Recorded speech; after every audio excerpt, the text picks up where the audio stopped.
pwede po pagawa din para sa isang OFW. Ge, ge. Hindi lang to para sa isa, kundi para sa lahat.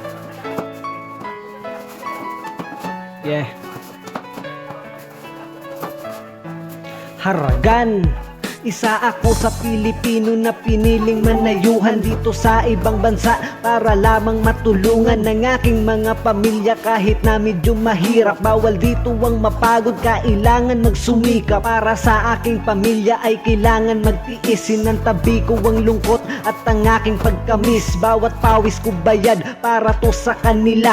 Ayos lang magsakripisyo basta kayo masaya. Kaya sana lang naman ay maintindihan nyo, kasi para sa inyo naman ginagawa ko. Minsan kami ay gipit din, meron kaming gasto. Kung di makapagbigay ay wag lang magtampo. Sobrang hirap ng lagay, kung sana ay alam nyo lang. Sana ay intindihin nyo din ang nararamdaman. Kamustahin nyo lang kami, ay ayos na yun sa amin. Kaligtasan sana namin